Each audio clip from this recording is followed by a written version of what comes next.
Ngayon, we talk about police power. Alam na rin natin yung police power is the power to define and punish crimes. Oh, huwag kayong papalito, ha? Patanungin kayo, kanino kapangyarihan mag-punish ng crime? Oh, yan. Alam niyo na rin sasagot nyo kasi may nagsabi, korte rin daw. Nag-interpret lang yun. Yung nilagay na penalty ng batas, sasabihin lang ng korte. Hindi yung nagpa-punish, ha? Oh, alam niyo na yung police power, ayun yung define. Alam natin ulit, balik na natin. Ang importanteng word niya. Kunin natin yung sinabi ulit na define and punish crime. O, yan. Maintindihan natin. Clear muna tayo dyan, ha? Pero somehow, wag papalito, binigyan din ng police power minsan yung judiciary nyo. Next natin pag-usapan nyo pag nag-procedural kayo. Kasi ang paggawa lang ng rules of court na later on naaralin nyo, yung crime pro nyo, yung rule 110 hanggang 127, yung evidence nyo, yung rule 128 hanggang 133, binigay talaga sa judiciary yun. Sila lang pwedeng gumawa ng rules of court, kaya nga tinawag rules of court eh. Ayaw mo na yan, mas maintindihan mo na natin. Ngayon, balik tayo rito. Alam natin na ang pag-police power is to make laws, enact laws. Balik natin ulit. Ito yung pagde-define, nandun yung enactment or to make laws. Ayan, ano nyo na. Maintindihan natin ng ganyan. Ngayon, alam natin, as we talk about, yung paggawa ng batas, in-history na natin kahit papano, nakita nyo, nagkaroon ng Commonwealth Act, may mga ganyan. Pero alam natin na ang unang pinanggalingan ng batas natin based on history, ito, yung inaral nyo, dinownload nyo na yun. The primary source, we talk about this one, sources. The first source or yung primary nyo. Primary or number one na source ng ating criminal law is your revised penal code. Kalimutan ha? Lagyan natin yung number. Hindi naman kayo malilito. Alam nyo na ba't nangyaring ganyan. Siya ang primary source ng criminal law na inaral natin sa criminology. Primary source. Now, if you have read the book of Reyes, nandun yung sa unang introductory part niya. Doon sa page 1 niya, mababasa niyo doon, what are the sources of criminal law? Nagbasa ba kayo kagabi? Diba kung nakita niyo doon, may babanggitin dyan. Sabi niya, number 1, revised penal code. Binanggit niya doon. Tapos may babanggitin pa siyang ganito. Yung secondary sources natin. Ano yung secondary source nyo? Yan. Kaya sabi ko sa inyo, pag nag-aaral na tayo ng RPC, although wala sa curriculum nyo ng college, wala rin sa PRC, but we all know that yung mga special penal laws nyo, ang daming ina-amend dito sa RPC nyo. Ang dami nating amendments dyan. Sobrang dami na. Kaya nga sabi nung isang professor ko si Fiscal Nohara nyo, magaling yan, author ng criminal law. Andiyan yung libro kung gusto niyo basahin. Sabi niya, wag na daw memorize yung mga article. Which is true naman. Pero kung si sir, ganun-ganun lang yun, memorize niya rin yung criminal, di wala kayo. Sige, pag nag-lecture sa amin, agahan tanghalian, gabihan niya rin yung criminal, tsaka trabaho niya prosecutor na may memorize na katagalan. Pero sabi niya, wag daw i-memorize, intindihin na lang daw. Sobrang dami na kasi namin. Tignan nyo, ilang taon na yung RPC nyo ngayon? 1932 pa yan. Tanda pa sa lolo nyo yan. Diba, masyado na yung term natin, obsolete. Obsolete the word, it's luma. Masyado ng ganitong old-fashioned. Old-fashioned na. Example natin, ang dami nang inamend dyan. Yung penalty na fine ha? Ang daming inamend, ay yung pinakamaraming inamend. Republic Act number 10.5. Nakalimutan ko yung number, kaya ako magbanggit na number. 10951 yata, I think. Check na lang natin, ha? Sorry kung I think this one. 10951. Ang daming inamend yan about fine. Ginalaw lahat ng fine nyo. Pag tinignan nyo lahat ng meron dyan mag-usapang fine, silipin natin lahat para mag-gets nyo kagad. Punta kayo muna ng Article 9. Makita kayo agad fine dyan Silipin natin. Para maintindihan nyo yung topic natin. Diba may makikita kayo dyan na fine, may 200 pesos dyan. Nakita nyo? Inamend na yung mga ganyan. Lundag pa kayo, may makikita pa yung... Ang daming article nito para mapakita ko sa inyo.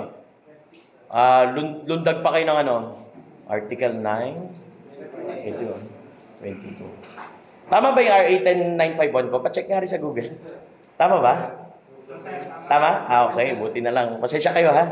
Minsan, kaulat tayo eh. Makalibot tayo. Correct nyo rin ako minsan. Normal lang yan. Sa process of learning. Now, pag lumundag pa kayo, may isa pang inamin dyan. Punta kayo 26, nandun talaga yung mismong fine eh. Diba? May fine din yan, 26. Lundag na kay lahat. May sasabihin pa doon sa RA 10951. Article 114. Hanggang Article 365, inamend niya lahat yan. Grabe itong 10951 nyo. Halos lahat na ng articles ng RPC, inamend niya na. Lahat yan, pag tinignan nyo, di ba? Pag kinalkal nyo. Pero madali lang yan, tuturo sa inyo, kalma lang kayo. Hindi naman mahirap yan. Grabe naman pa sir, bakit pa RPC na aral natin, namid na rin pala? Fine lang naman yan. Ginalaw lang, kasi nung panahon ng 1930, yung 200 pesos, malaki yun. Mahal na yun. Best example natin, ito. Meron tayong crime na punishable by fine at 200 pesos. Nag-iisa lang yan dyan, I think. We have unjust vexation. Article 287, paragraph 2. Lundagan nyo para makita nyo. Article 287, paragraph 2. Diba binasa mo yung Allen nung nagkukwento tayo ng gabi? Nasaan na si Allen? Diba? Like coercion yung title dyan, but paragraph 2 is unjust vexation. Nakita? Pero paragraph 2 kayo, wag yung light coercion. Kasi yung light coercion nyo sa ano yan, yung utang yan eh. Doon tayo sa isa, yung pangiinis. Annoyed or vexed. Nakita nyo? Ayun yung unjust vexation nyo talaga dyan. Ngayon, pag nangiinis tayo, fine lang talaga. Wala namang kulong yun. Fine lang yan. Siya lang yung meron dyan na fine category ko titignan nyo. Walang kulong. Fine lang. Sipin nyo, may sikat niyan. I'll mention it. Yung nag-interview dun sa Addictus din. Si Baron. Baka sabi, baka ma-live tayo rito eh. Kayo nagsabi niya, hindi ako. Ano yun? Ang kwento, laging nangihipo daw sa set. Kahit sila Cherry May Pikachu, yung mga hinihipuan niya. Kasi pag nanghipo ka sa public, ano yan eh, nawawala yung lewd design eh. Unjust vexation lang yan eh. Isipin mo, dati, nung hindi pa namin, 200 pesos lang siya, basic. Taki na manghipo ka po, 200 lang. Inamend na. Ituturo ko sa inyo yan later on. Pero tinansya ko lahat yan. Hindi nyo kailangan memorize niya, may diskarte yan. Nakita ko yung 200 din lang yung pagitan. Lahat na ng fine ngayon, kung luma yung caudal nyo, luma pa rin ba? Kung 200 na babasa dyan? Luma yan. Madali lang yaman dyan. Multiply nyo lang sa 200 din lahat ngayon. Example nyo, punta kayo ng Article 114. Alam ko ang fine dyan, 200,000. Tsaka 100,000. Tingnan nyo. 200,000 ba? Article 114, treason. Yung unang crime na makita nyo. 100,000 ba? 114. 20,000 ba nakalagay? Sorry, 20,000 pala. Ngayon, hindi na 20,000 yan. Pag tinignan nyo sa bagong caudal nyo, kung meron na kayo dyan na bagong caudal, tignan nyo, I think, magkano na ngayon? Kung may bago kayong caudal, wala pa ba kayong caudal? Imumultiply nyo na ulit ngayon sa 200 pesos, tsaka yung 20,000. Parang ganito yan, just vexation ngayon, instead of 200,000, 40,000 na siya ngayon. Ganun lang yan. Madali lang yan. Kalma lang, iyan natin yan. Pag-dal natin sa Article 9. Relax lang. Pinapakita ko na sa inyo. Nandito pa tayo sa topic ha. Ibig sabihin ko sa inyo, delikado na yung RPC kasi sobrang luma na. Kaya may secondary source tayo. Kasi from time to time, hindi naman natin alam na yung bigla nagbabago, like cybercrime. Hindi kilala ni RPC yan nung 1930s. Hindi niya alam na may mangyaring ganun. Hindi niya kilala si Hidden ko na magre-record pala ng mga sexual activity. O kaya kailangan natin ng secondary source talaga para maayos natin. Kasi dynamic man yung natin. Alam nyo naman, pabago-bago buhay natin. Talagang automatic and changes the thing that's only permanent. Alam nyo naman yan. Hindi pwede yung RPC nyo stagnant. 1930s pa ginawa yan. Kaya sobrang dami, kawawa tayo pag nag-aral tayo. From time to time, titignan natin yung mga nag-amend na articles nyo. Laging may SPL na tayo. Nakuha nyo ba muna? Intindi muna natin, ha? Inamnam nyo lang. Ngayon, talking about yung mga special penal laws nyo, what is very important here para maging criminal law is this letter. Dapat po penal, ha? Pag sinabi nyo penal, dapat man lang, merong of course. Kahit fine man lang, may penalty man lang. Hindi nyo pwede tawagin criminal law yan kung walang penalty. Example, yung batas na inaral nyo sa criminology, RA 11131, criminal law ba yun? Tingnan niya natin yung application nyo. Tingin nyo, yung inyong RA 11131. Yes, criminal law niya, may penalty po dun. Yung mga malpractice, yung mga hindi pwede mag-practice, meron dun. Nakakuha nyo? Source siya ng criminal kasi may penalty. Nagigings pa muna. Naku, ilang beses na rin itinanong to sa board exam. Nakakalito itong tanong na to. Ano nga yun sinadya ni Atty. Gabon, nakita ko dun Yung letter E, nakalagay special law. Which among the following are para sources of criminal law? Nakalagay dun A, special law. B, special penal law. Tapos dun may revised penal code. Tapos may isa pa, nakalagay dun ordinances. Ano yung hindi dapat dun? Ano daw yung except, hindi daw source ng criminal law? Ako, ingat kayo. Ay, yung delikadong tanong. Dali lang. Mamaya natin sagutin. Kompleto muna natin ito. Again, penalty. Example nyo, RA 6975. Walang penalty yun. Hindi yun, criminal law. 6975. Hindi lahat ng batas porkit agad kayo. Criminal law agad yun, no? Law lang, law. Iba yung criminal. Maraming branch yan, law nyo. Hindi yan lang. Sa atin sa criminal law lang tayo.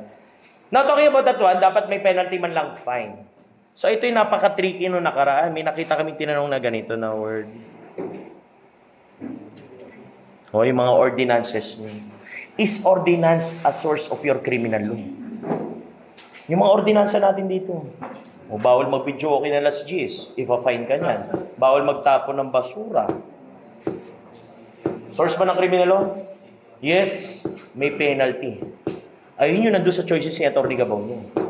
Ibig sabihin, yung sasagot nyo dapat doon, hindi kasama, special law. Kasi hindi lahat ng special law, may penalty. Nakuha? Example 1675, hindi yung criminal law. Hindi source ng criminal law. Nakuha ba mo na? Kung ibabalik nyo, tingnan nyo to ulit. Ano yung meaning ng criminal law nyo kanina? Yung sa police power? Kailangan may punishment to, may penalty. Wag muna tayo maging technical Alam ko magkaiba meaning ng penalty tsaka punishment Doon na sa CA natin banda rin yun. Tsaka pag nag-article 25 tayo. Magkaiba yan. Yung penalty nyo, for the transgression of the law. Punishment kasi pwedeng kahit ano yan general term lang. Relax naman So, ordinance, isasama natin sources. Then, nag-aral na tayo kanina nung history, medyo magulo. Nagkaroon ng kapangyarihan yung executive branch. Diba, inagaw niya yung kapangyarihan? Nung martial law. Ano yung mga nagkaroon gano'n? Presidential decrees, tsaka executive orders issued. Nung during martial law, tsaka yung para i-repeal yung mga presidential decrees nung executive orders natin. Source ninyo ng criminal law. Basta may penalty pa rin, Hindi nyo pwedeng sabihin na galing sa legislative branch kasi executive Nag-iba lang yung form of government natin Nag-guess mo na? May clear pa ba kayo? Baka mabaliw-baliw na kayo dyan, So, ito yung kasi amend natin medyo yung kay Reyes para maintindihan nyo. Tatlo lang yung binanggit ni Reyes, pero ito kasi, for the sake of previous board question, nakita namin, sayang, ordinances. Clear tayo, Ngayon, way back 2017, ang mga tanong dyan, which is the primary source of criminal law? Okay, answer, revise, penal law. Tatanungin pa kayo, ito question mark natin ngayon. Is the decision of the court source of your criminal law? Yung mga decisions ng court. Source ba yun ng criminal law? You answer no. Alam nyo naman. They cannot make law. What's their power only? Ano kapangyarihan ng judicial branch yun? Interpret the law.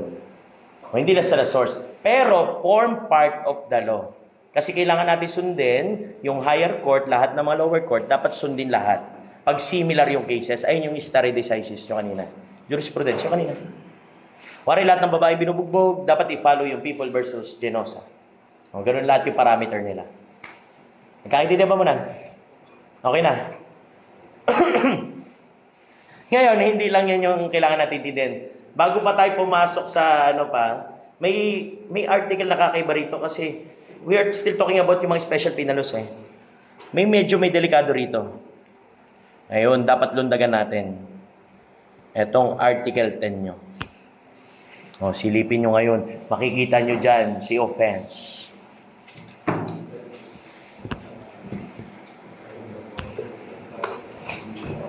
Alright? O, diba? Babanggitin niya rin si special law. Tama ba? Tingnan nyo Article 10 nyo. Kadugtong yan. Diyan nyo maintindihan yung Article 10 nyo naman. Nakita ba muna everyone? O, silipin lang. O, may sinabi dyan, si Article 10, parang ganito yung sinasabi niya eh. Kasi alam naman natin, alam nyo na to ha, ang Revised Penal Code ginawa noong 1930s. Alam niyang merong mga pwedeng maging krimen na hindi niya pa nasakop. Ayun sinasabi niya. Offenses that are not covered. Nakita? Tingnan niyo yung kodal nyo. Wala sa akin yung batas. Tingnan niyo muna dyan. O, may mga hindi siya na-cover. Totoo naman. O, best example natin ulit, cybercrime. Yung mga kanina dinanan natin. Yung kay Hidden ko. Ang dami. Tutusin nyo. Ang dami ng special penal laws eh. May mga hindi na-cover na tinatawag niyang offenses. Pero what Article 10 really meant is the word suppletory. Supplementary rin. In other words. Ito yung mas importante word dyan, ha? Supplementary or suppletory. Pwede rin yan. Supplement. Pag supplement, karagdagan. Sige, hiramin mo ako. Parang ganun siya. Magiging supplement na lang ako sa'yo kasi hindi pa kita kilala ng offense. Magiging supplement daw siya. Parang ganito, example natin. Way back nung bago i-amend yung firearm law nyo. May kilala rito, si Robin Padilla nyo. Diba we all know that Robin Padilla was being charged for illegal possession of firearm. Way back, the law there that punishes is PD 1186. Dati, ha?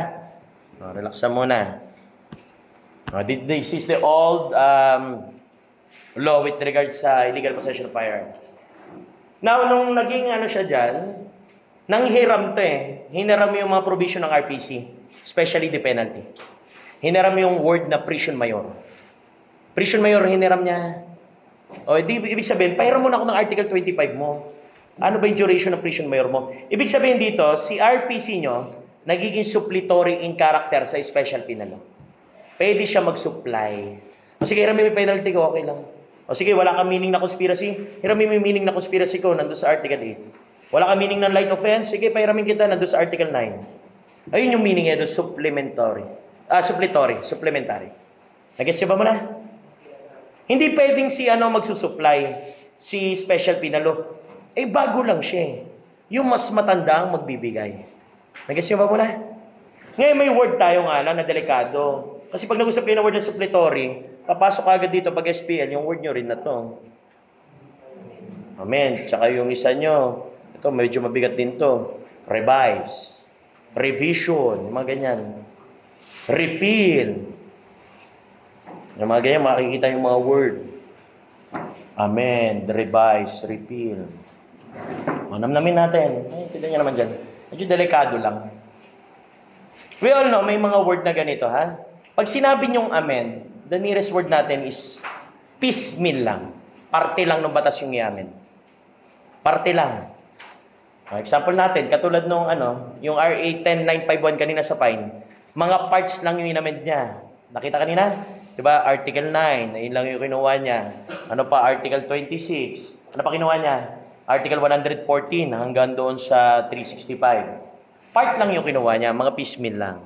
So, do not forget the word dito, part or mga piecemeal lang. Mga lang, party-party lang yung kinukuha niya. Iba yung revision eh. Example natin, balik tayo doon sa history natin kanina. Alam natin yung Revised Penal Code, kinopya lang sa diba? Spanish Code, nalala ba? Ano ba tawag sa Revised Penal Code nyo? Nandun na yung word eh. Revise. Ano yung ni-revise niya? Yung dating Old Código Penal ng Spanish. The Old Código Penal, ayun yung tawag. Código Penal. Pinalitan na, yun yung buo. Pinalitan lahat ng batas. Revise. Revision is whole. Buo. Papalitan, lahat. Repeal, tatanggalin. Ayaw niya na. Wala ka ng kwenta, ako na yung bago niya yun. Re-repeal niya. Siya na lang yung applicable. New applicable law. Example nyo, yung inaral natin kahapon din. Nung ginawa yung RA 11131 nyo, ni-repeal niya si 6506, wag nyo na gamitin to. Si 11131 na. Nakuha naman? Oh, medyo delikado yung mga word, ha? Ingatan natin. Pero si Article 10 nyo, ano lang, ibig sabihin niya lang naman ulitin natin, ha? May mga crime daw na hindi niya pa kilala. Hindi niya covered, na pwedeng i-covered ng special penal law. Magiging supplementary na lang ako sa'yo. Supplementary na lang or supplementary sa'yo. Kung gusto mo kayo ramen, pwede. Walang problema. Ngayon, ito yung delikado pag nag-usap na tayo kasi nagiging specific dito yung mga ganitong word. Papasok dito yung dalawang word nyo na ganito. Tsaka itong ano nyo. Ang hirap nito intindihin. Medyo tricky. Mala-inse or mala-prohibitar. Pwede rin malum-inse. Malum-prohibitum. Okay lang yan. Singular, plural lang yun. Parang curriculum. Syllabus, syllabi. Kasi Latin siya Kaya nagiging ganun. Ngayon, alam naman natin, in general rule, lahat na nasa RPC nyo are mala-inse. General rule. Mala-inse. Pero not necessarily, ha? Pero general rule yan. Halos lahat nung ginawa yung Act 3815 nyo, buong RPC talaga, are wrong by itself. Mala means wrong. Inse is in itself. Wrong in itself. Mali talaga. Maling-mali. Maling magnakaw, nakalagay dyan yung tep, maling pumatay, mga homicide. So generally, yung buong revised penal code talaga mala-inse. Ngayon, eto, tanggalin natin ulit muna yung way ng thinking nyo. Alam ko, pag sinabi nyo kagad na mala prohibita, automatic yung mga bata, special penal law. Huwag kayong maggaganong-ganon, ha? Mabigat to Hindi lahat porket kagad. Wala prohibita, ganito kagad. Wrong concept. Wrong concept. Do not do that one. Wrong concept. Hindi lahat din ng SPL is automatically mala prohibita. There are things that could be mala-inse. Wrong by itself. Example natin, para maintindihan nyo kagad. Hindi generally, ha? Hindi kagad SPL. Mala prohibita kagad. Do not do that one. May sikreto kaming pinapagawa rito kasi if you're reading books, sabi namin, tsaka yung mga batas, ang hirap Sabi ko na lang, nahirap ko sasalain natin lahat ng batas. I-determine nyo mala-inse, mala prohibita para tayong gago niyan. Okay, define muna natin mala prohibita para maintindihan nyo. Mara again means prohibited. Malila pinrohibit kasi, naging mali lang kasi prohibited. Kaya na lang naging mali kasi pinagbawal. Pero not totally bawal talaga siya, pinagbawal lang. What's the reason? Pag nagbabasa kayo ng criminology, medyo lundagan natin yun kasi para daw sa convenience ng community, para maayos tayo. Example natin, ako, smoker ako. May batas na nagsasabi dyan, yung RA 9211. That there should be no smoking on public places. Bawal yun. Diba nakikita yung sa jeep yan, sa mga tricycle? Yung 9211? No smoking in public places. Sige kayo mag-determine. Tignan natin ngayon. Mala-inse, mala-prohibita. Diba? Pag sinabi ka agad, RA yan sir Di mala-prohibita yan. Ganun, wag ka agad ganun ha. Determine natin.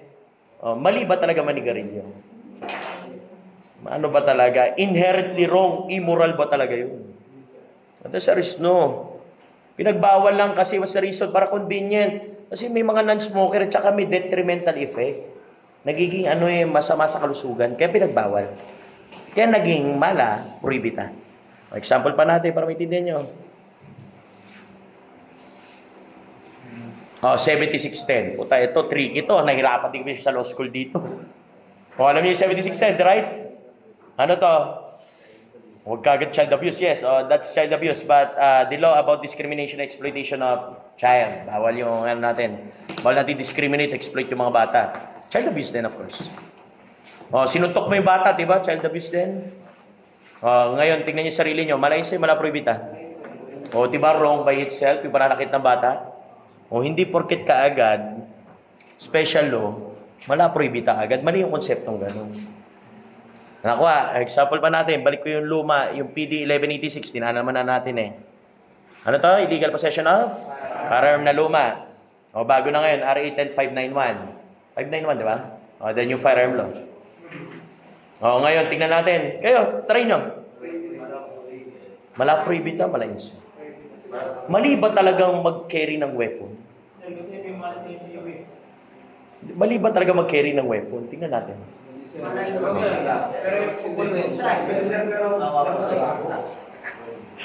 Isa pa tip ko sa inyo, nalilito pa kayo.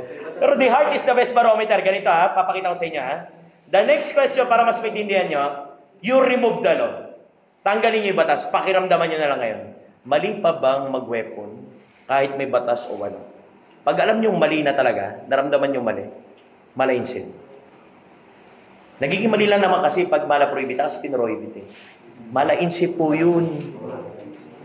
Dahil na parang kang gago, kahit itak nga lang dyan eh. Huwag lakad ka dyan, parang kang siraulo. O kahit ano weapon, tingnan mo. Mali yan, mag-weapon ka, parang kang gago niyan. Sipo mo, nagtuturo ka rito, may dala ka samurai. Ha? Baliktad yung talib mo. Malayse, in fact, may mababasa kayo dyan later on, may requirement kasi yan eh, like animo possidendi. Kasi itong malainsi nyo, ayan na, tinutuloy-tuloy ko na yung topic ha, it requires this one. Napakatibay na itong intent dito. Ayan, naintindihan nyo. Kwento natin ba ingigi? Kasi yung malainsi nyo, ano yun eh, napaka-importante ng intent, yung criminal intent. Kasi hindi natin pwedeng i-punish yung tao, wala naman siyang intent. Ito yung pinaka-pinapunish dito. Mamaya, lulundagan ko yan, kalma na kayo. May kapatid dyan mamaya, yung article 3 nyo na mamaya. Relax na muna. Intent, napaka-importante dyan. Example, rape. O, diba, RA 353 na yun? Tama ba, girls? O, malainsi, mala-prohibita. Mali talagang mang-rape kahit walang batas. Malainsi yun, kahit SPL yun. Importante intent doon, paano kung jowa? O, yung babae, tulog daw, bumuka. O, may rape ba? Tulog daw Parang may rape. Dapat may rape pa. Unconscious yung babae pero bumuka. O, tapos mag-jowa sila. Ang cute, no? Kung titignan mo, may sweetheart theory na tinatawag. Walang rape sa ganun talaga. O, titignan natin, ha? Kaya required yung intent kung titignan nyo. Talagang bang may intention? Ayun yung malaysi nyo, napaka-importante rito. Kasi pwede tayong dumipensa rito, no? Importante itong word na to. Pag wala kasing intent, pwede nyong erase tong issue na to. Good faith. Wala naman po Example natin, balik ko yung firearm kanina. Wari may nagturo rito si Sir Sanosinyo na, yung pulis na dumalaw dito. Naiiwan niya yung baril niya. Pabibo, sabihin natin si Crisostomo, pabibo Sir, huwag ka na bumalik dito, hatid ko na lang yun dyan sa Teresa. Ako nang bahala dito, sir, sa baril mo. Ang problema, puta, na checkpoint si Crisostomo. Nakita yung bakal, yung baril. Putang ina, hiwas reyes ngayon si Crisostomo. Siya, wala naman akong intensyon babalik ko naman ito Yes, pwede niya i-depensa sa korte yun. Wala siyang intent to possess or yung animo possidendi kanina. Dahil ito, importante sa malainsin nyo, yung good faith. Pwede natin i-depensa. Sa SPL nyo, hindi pwedeng. Bawal tayo dumipensa ng intent good faith. Na wala kang intent or may good faith ka. Because the requirement here is only this one. Voluntariness lang. As long as you committed the act punished under that SPL, liable ka agad. O parang ganito, yung nahuli ng marijuana, sabi niya, pang medical use ko lang ito Ulul, medical use. Sabi ng batas, as long as you possess marijuana, you will be held punishable under this law. Voluntariness lang, walang intent dun. As long as you committed the act punished under special penal law, punishable ka agad. Ito, nakakatawa sa Antipolo, tinitignan namin ito yung carnapping na law. Carnapping law. Pero dyan sa Antipolo, nakakatawa. Ang nangyari, nanghiram siya ng motor na Raider na pula. Sa barkada niya, naginuman. Punta 7-Eleven. Ngayon, yung susi niyan, di ba alam niyo yung issue nung, yung pwedeng isusi pa sa ibang motor? Nung pagkatapos siya bumili, yung naka-Raider na siya, ibang Raider niya, dala niya kulay pula rin. Sa ibang tao. Siyempre, kakasawan natin ng carnapping, of course. O, tignan nyo, pwede ba siya dumipensa ngayon? O, ng good faith. Wala naman kayo nakawin yun Kamali lang ako O, pwede ba siya dumipensa sa korte ngayon? Yes, originally, your carnapping is under theft. Ang pagnanakaw, mali by itself. Pwede ka dumipensa, wala ka namang intent magnakaw talaga. Nagigets nyo? Oh, see? Ganon ka-importante. Alam nyo, hindi natin pwedeng i-discuss lahat ng SPL. Putang ina, baka butin tayo rito, nagdo-doctorate na kayo. Ang daming batas. Kaya sabi ko, pinapayo ko sa mga estudyante ko, use your heart. That's the best barometer muna. Tanggalin nyo yung batas pag naramdaman yung mali. Mali talaga yan. O kahit tanggalin nyo yung batas sa pumatay. Mali pumatay talaga. Malais eh. Nagigits nyo ba muna? Alayan nyo, pag nag-criminology tayo, mas maganda yung topic dyan, mas malalim eh. Kasi masyadong legal to eh. O mahirap din, hindi rin lahat sa 7610, hindi na masyado pang krime. Medyo ano, pero at least, maintindihan nyo. Ngayon, another thing dito, makinig kayo maigi, hindi lang to mga intent, voluntariness nyo ang nakaka-apekto. In fact, sa SPL nyo, hindi nyo pwedeng gamitin yung Jemaa. Wala pong Jemaa sa SPL nyo. Yung 11 to 15, walang justifying dun. Walang self-defense dun. Nag-drugs ka, tapos yung book mo self-defense, para kang gago nun. Gigas nyo? Walang Jemaa. Ano pa? Salain natin para maintindihan nyo. Wala ring Article 6. Nalagyan ko rito ha. Kasi rito, meron kayong stages. Tingin, silipin nyo yung Article 6 nyo para mag-gets nyo. Tingin nyo, wala pong attempted frustrated sa SPL. Lahat po iyan, or mala prohibita pala, sorry, mala prohibita, lahat po is consummated. Hindi rin pwedeng gamitin yan dyan. Nakuha ba mo na?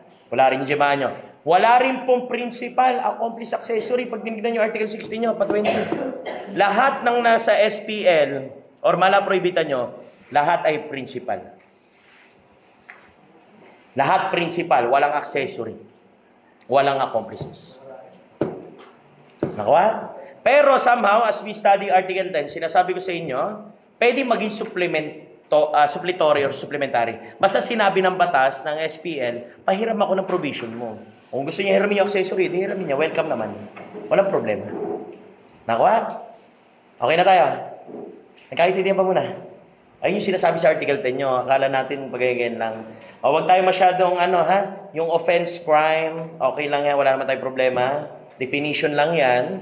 Pero pag tinignan na natin yung Article 3 nyo, pag act or omission punishable by law, do not call it, diniscuss na natin yung orientation natin, ha? Nalala nyo Hindi porket kagad act or omission punishable by law. Ano yung sasagot nyo? Crime kagad, no, ha? Pag tinignan nyo Article 3 nyo, verbatim yun. Tignan nyo. Anong definition nun? Kasi mostly turo sa inyo, crime. O, diba, felony? O, huwag kayo kaagad, ha? Nakuha mo na. Welcome yung definition ng crime nyo pag nandun tayo sa criminology area. Talagang anak or omission, pag dun sa criminology, crime talaga yan. Pero pag dito legal, batas nagsabi, hindi naman ako eh. Article 3 mismo nagsabi. We answer felony. Clear mo na tayo.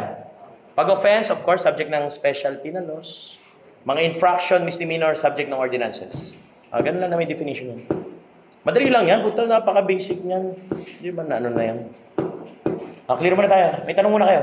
Bago tayo tumuloy pa. Introduction pa lang yan, ha? We are done on Article 1, Article 5, and Article 10, right? Nandun pa lang tayo. Ngayon, lundag pa tayo. May importante pa tayo dapat tingnan sa criminal law nyo.